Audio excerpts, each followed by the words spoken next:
everybody, welcome back to another episode of the Canning Nana. So as I promised yesterday when we were making the bean minestrone pasta fazool soup that I made, I told you that I would take you along on my canning video, and I'm going to do that. Please excuse me if I kind of fumble on my words a little bit. I've got a really bad migraine today. And I really don't want to do this right now, but I have to because this is not going to stay. So I have to can it, right? I have to preserve it. So I'm going to bring you along, and it's going to be a quicker than I wanted to video, but I'm going to show you what I do. I do have my canner prepping. So what I did for that is put 3 inches of water on the bottom, put about 1/8 of a cup of vinegar in there. Don't forget the vinegar. If you have hard water like we do here at the beach, if I didn't run my canner with vinegar, and even sometimes when I do, there are so many, an accumulation of minerals on the jars. It's just, sometimes my jars come out completely white. Not when I use vinegar, but if I don't, completely white. Very hard water here.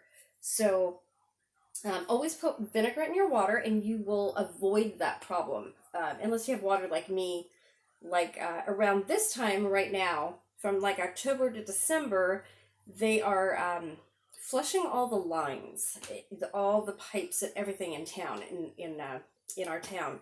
So, and they do this every year, and for some reason, when they do that, we get even harder water, and no matter how much vinegar I put in the water, I get white water deposits. So, yeah, it's not fun. So, I'm going to show you. This is all you want to do is fill your jars. So, as I was saying, I have my canner hot. And it is ready for jars. The jars are hot. The soup is hot. So that's all we're going to do. And I will show you a couple of these. And then I'll take you over to the canner. So I'm going to fill that one a little bit more. So headspace. Headspace is really important when you're canning, guys. Don't try to fill the jars all the way to the top just because you want more food in your jars, you know, or if you have an uneven amount left, that say you have 2 pints to fill and you've only got maybe 1.5 pints of food, and you want to stretch it to, you know, to fill each jar evenly.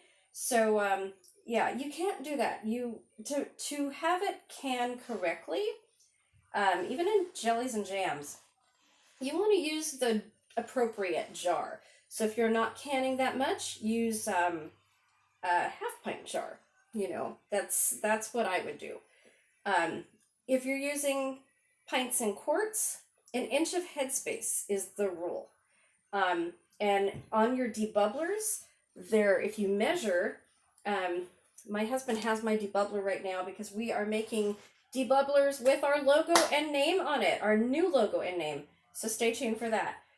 So I have no debubbler right now, but if you can see, the general rule, if you don't have a debubbler, is right at the end, right at the below the rim, right there. That's 1 inch of headspace. So your thumb, from your joint right here to the tip of your thumb, is supposed to be 1 inch. So if you measure that, well, mine is less, but that's the rule that I learned anyway. So maybe it's not, yeah, I don't know. Anyway, it looks fine. So this one I filled, I think, yeah, too much. So I'm going to have to take a little bit out of that.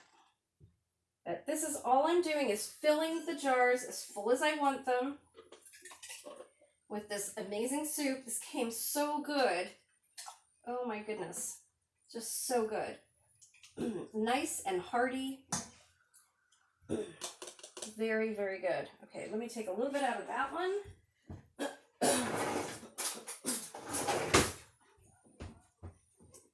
I will put it back in here. And actually, that's enough.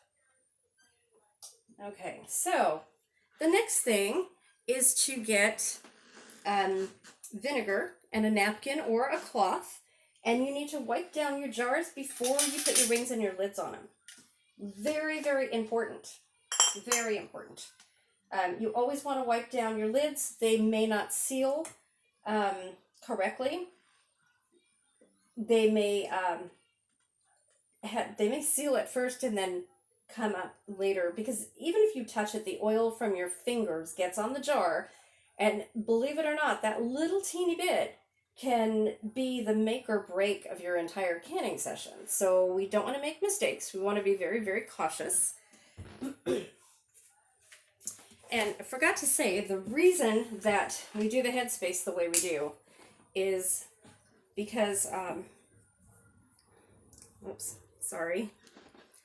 because if you have the incorrect headspace, you can have siphoning in your jar either way. So if you have too much or too little, you can have siphoning, or the lid, you'll lose most of your product. So you don't want to do that. So that's why we do the headspace. So important. Okay, let me get this. So I apologize in advance. I've got such a headache, you guys. So it's giving me a little bit of a problem. So my rag has vinegar,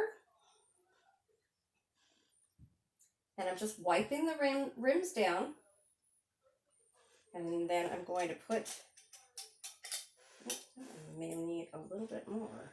Oh, I'm going to add just a little bit more to these. Oops, I'm going to have to wipe it down again. Oops. Okay. See, it's settled a little bit. Put this down again. And I actually have more room. Where's my vinegar? There it is. Okay. Wipe this down again. Okay.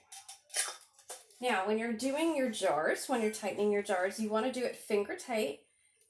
You don't want to over tighten it. You don't want to under tighten it. You can tell if you just do it finger tight, not crunching, and torquing it with your hand, just enough so that it holds the seal down. That's all the rings are for. So you want this on the correct tightness. Again, siphoning, either way. If it's too tight, if it's too loose, you can have siphoning. Okay, we are going to get these into the canner. And that's it. Okay, so I'm going to get all of these jars into the canner, and I will show you the end result later on. Thanks for watching, you guys, and watch for the giveaway video coming out very soon.